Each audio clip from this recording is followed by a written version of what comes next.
How's it going, everyone? Equinox Phoenix here, and today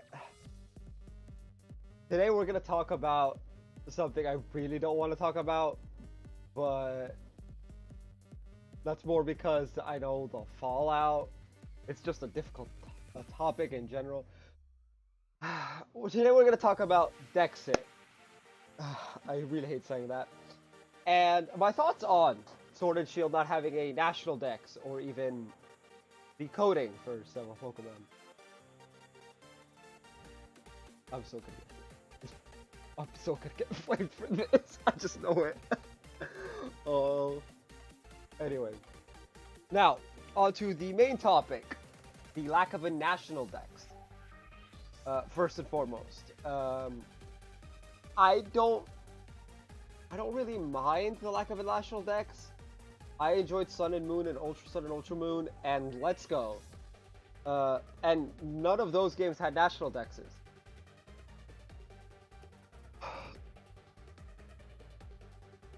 Now, if we have a flashback to Generation 3, Ruby and Sapphire also didn't. Well, it didn't natively have a national dex. Let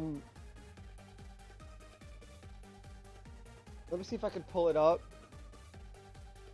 I believe this copy has the national dex on it. Let me see if I can pull it up. I don't know if you guys will be able to see it. I probably have to disconnect my 3DS. Oh no. Accidentally opened the platinum. But yeah, Pokemon Ruby didn't have a national dex either. At least not natively. It had it through a patch via the other three Gen 3 games, I believe. I know you can get it through Fire Red Leaf Green. I'm not 100% sure if you can get it through Emerald. Apparently it didn't turn off. Okay. I need to stop pressing A.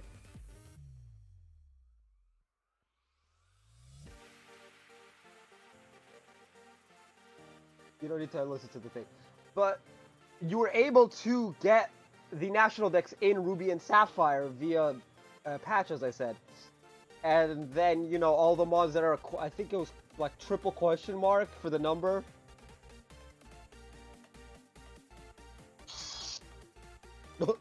Game broke. The game didn't break, the 3DS, like, not disturbed. Okay. I won't show it.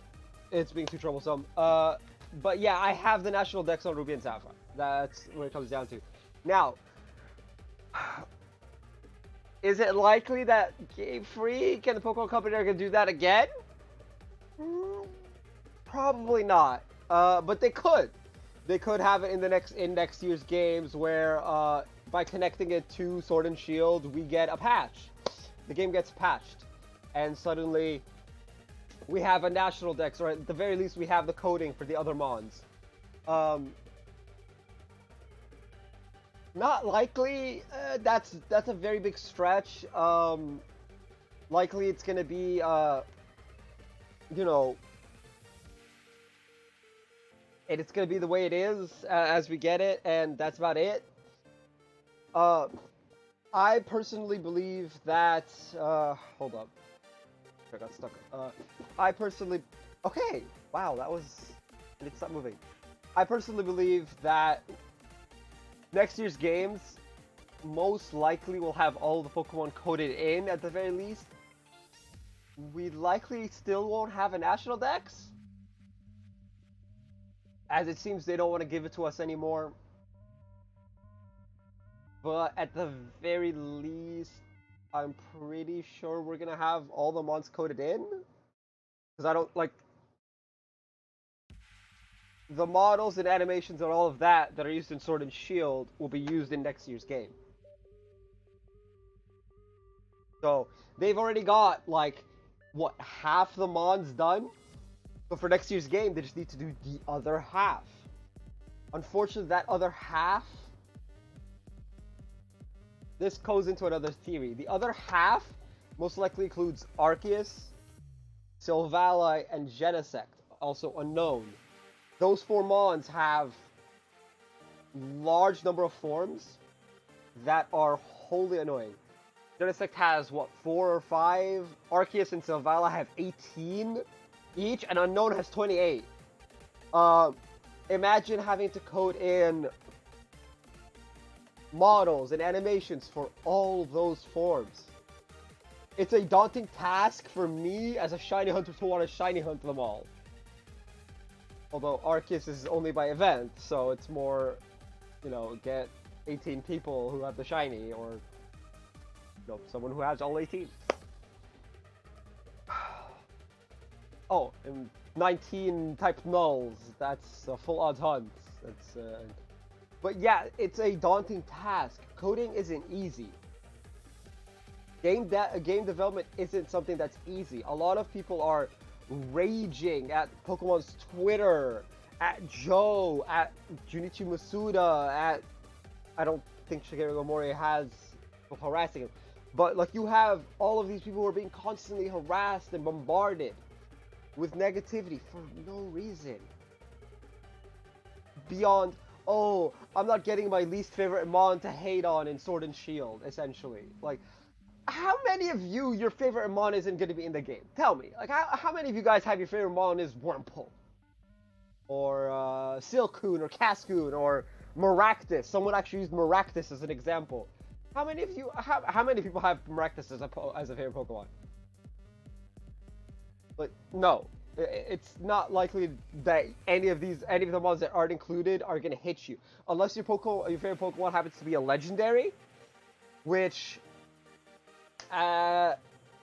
newsflash, my username is partially based on a legendary from Gen 2. I know. Okay, I need to move a little bit back. Anyway, I know for a fact Ho-Oh's not gonna be in the game. Am I disappointed? No. I mean, it doesn't matter. I'm not going to use Ho-Oh at all. Like, what? I'm going to catch it probably after next year's game, if it's in the game, to shiny hunt it?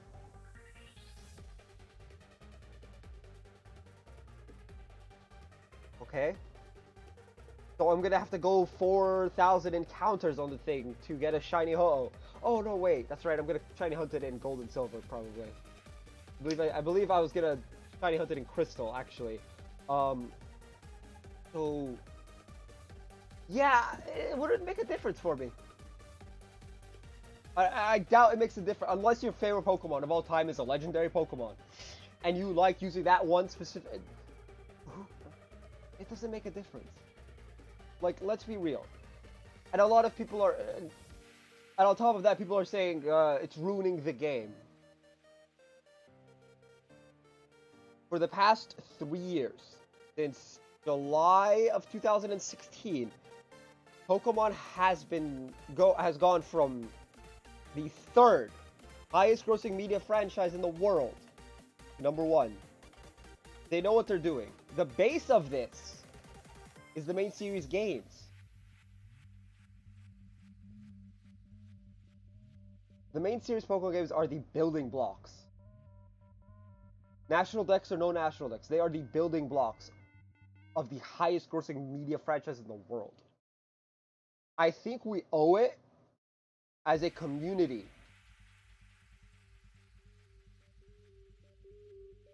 to put our trust and faith that Masuda and Game Freak and TPC know what they're doing. They've been at this for 20 plus years, 23 years if I'm counting right. They know what they're doing.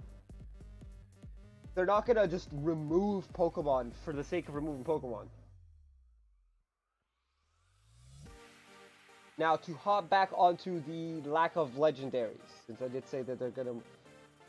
one theory is that only legendaries from generations 1 through 7 are gonna be not included in the Dex. That is one theory I have heard. While I doubt that's actually what they're doing, is anyone gonna be really upset at that? There seems to be this stigma, and stigma is the only word I can use for it, surrounding using legendary Pokemon in a Let's Play or in competitive. That legendaries are OP and they make the game easy. One, the games aren't easy. Dude, legendaries aren't OP. As someone who's top 10, comprises of like half legendary Pokemon and half evolution, half evolution and another mod. I'm not going to get into specifics. That's a video for later.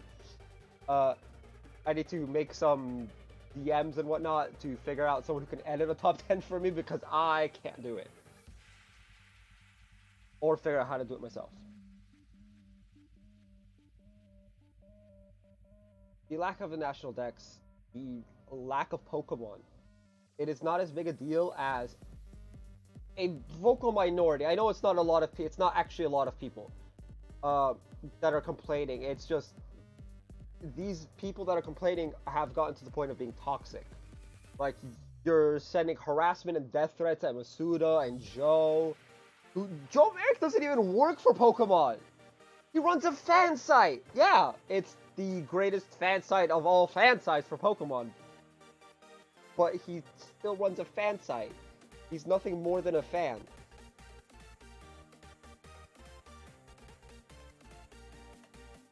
There's no point in throwing nonsense at a PR person. They can't control what's in the game. The people running these accounts, Pokemon's Twitter, for all the countries and whatnot, they have no say in it. They don't even have a say in what they tweet. They're told by the people up top, tweet this out at this time, and that's what they do. That's it.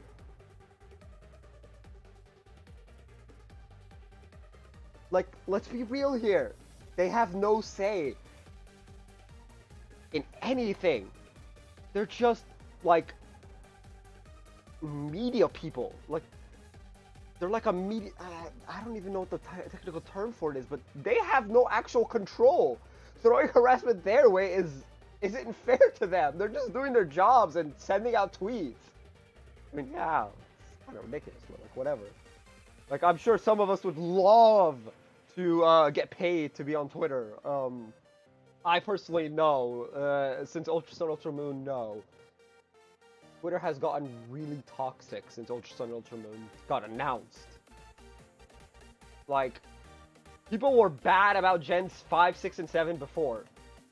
It's been slowly getting worse and worse each year, where the seemingly random, unnecessary hate for the games is just growing. Like, I've had people tell me that Ultra Sun and Ultra Moon are bad games. Why are they bad games? Because they have dialogue. People are actually complaining that there's story in a story-based RPG. Okay, have fun. We as a community need to come together and relax. Game Freak and TPC know what they're doing. I genuinely believe that. I have enjoyed every single Pokemon game that I have played since Gold and Silver were released. And I played those games. Every single game. Even Black and White, which I only on 3 badges.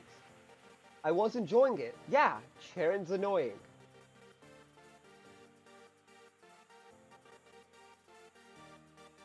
But I've enjoyed watching playthroughs of Black and White. I've watched 2.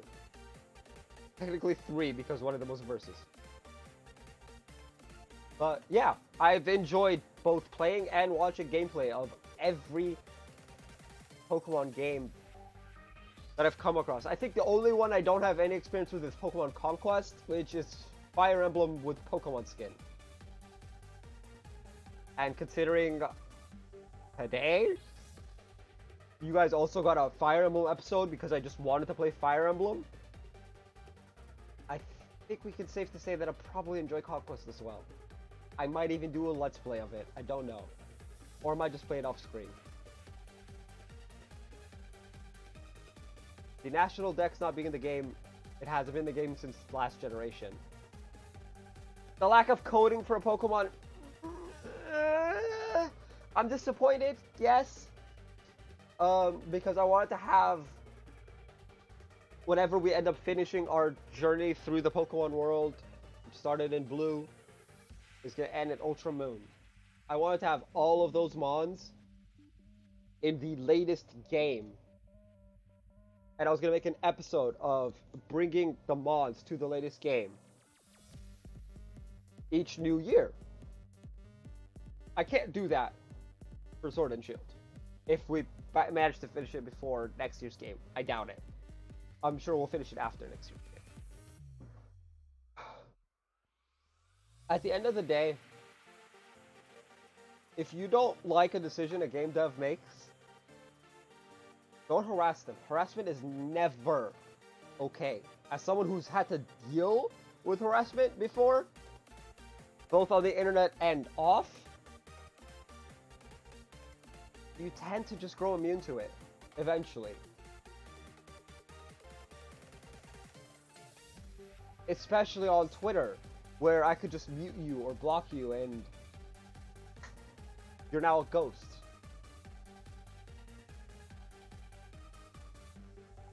For every one of you that tweets something negative at Joe, at the Pokemon Twitter, at Junichi Masuda, or whoever, there's 100 people, if not more, that are drowning out that negativity with positivity.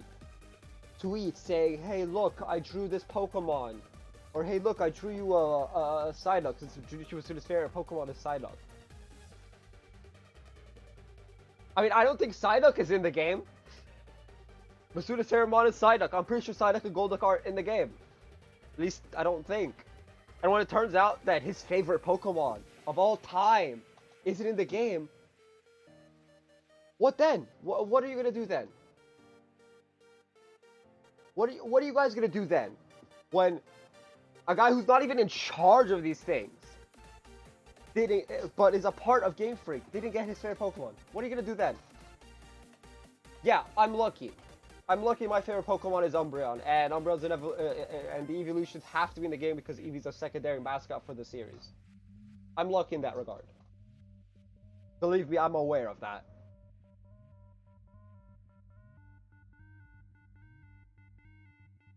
But again and again, it's gotten to the point where I haven't really been on Twitter much since E3, since that announcement, because of the ridiculous number of negativity. Like, it has no purpose. Like, I know favorite Pokemon's there or not. I accidentally paused the music, my bad. Favorite Pokemon's there or not, a lot of people, not just me, not just my group, but even people outside of not only my community, but outside of the Pokemon community at large, are going to play Sword and Shield. They're going to enjoy it. They may not enjoy it as much as some, or maybe they may even enjoy it more. At the end of the day, Pokemon Sword and Shield are going to be good games. It just depends. What we need to ask is, how good are these games going to be? Not, is it going to be good or not? Because I've seen a lot of negativity in general about Pokemon as a series. Like, some people are like, oh, the games have always been trash, or the rivals have always been trash. I'm like, no. The games, as I said at the beginning, are the basis for the highest grossing media franchise in the world. They are the cornerstones of the franchise. If the games were as bad as a lot of people like to say, Pokemon wouldn't be 23 and a half years old now. Almost. It's 2 weeks and a day until 23 and a half. Pokemon wouldn't be as old as it is. It wouldn't be continuing as long as it has if it actually was bad.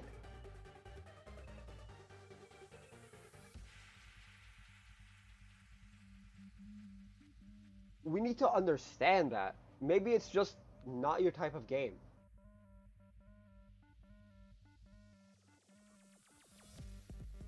I've always been one to enjoy a wide variety of everything. Music, games, shows.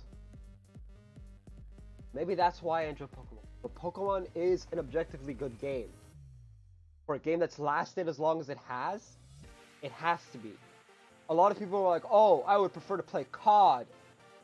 Because Pokemon is the same. But Call of Duty is also the same. It has been the same. It's essentially the same game reskinned. each and every time. Believe me, one of my friends plays Call of Duty on stream a lot, and I watch him. It's the same. All shooters in general are pretty much the same game, reskinned over and over again. Same with Grand Theft Auto. We can't use it being a reskin of a previous game or minor changes to say that this game is bad. Pokemon is a objectively good game. It has to be the #1 media franchise in the world. Now, I'm going to leave you guys off here. I want you to tell me your opinions, whether positive or negative, about the whole National Dex, lack of Pokemon thing. But remember this, if your opinion, quote unquote, is just toxic hate, I have to approve your comments. And I'm gonna mark it as spam. And not only will I mark it as spam, I will hide your comments from the channel entirely. You are allowed to express negative opinions. I don't like it for this and this reason. But make sure those reasons actually make sense. Not like, this game is trash because it has story and it's a story-based RPG. Like, let's not be ridiculous here. Give me a legitimate reason. I want to hear both sides in the comment section. If you want, feel free to play devil's advocate. I do understand why some people are upset. But I don't understand the constant hate being sent out at everyone. That is crossing way too many lines. Harassment is wrong at the end of the day. It always has been, it always will be. Now, I've rambled a bit. It's enough out of me. If you guys enjoyed this video, hit like, hit subscribe. Go check out Glitch City, whose music I am using for the background music. Tell me your opinions down in the comment section down below. I will see you guys tomorrow for Pokemon Pokemon Mystery Dungeon Red Rescue Team. I stumbled a bit. And Fire Emblem. Or you can head over to today's Fire Emblem episode. Check out my other channels if you'd like. I do Pokemon, I do non-Pokemon, I occasionally do some IRL stuff. Anyway, I'm gonna head out. As I said, if you liked the video, hit like, hit subscribe if you're new. I'll see you guys next time, and as always,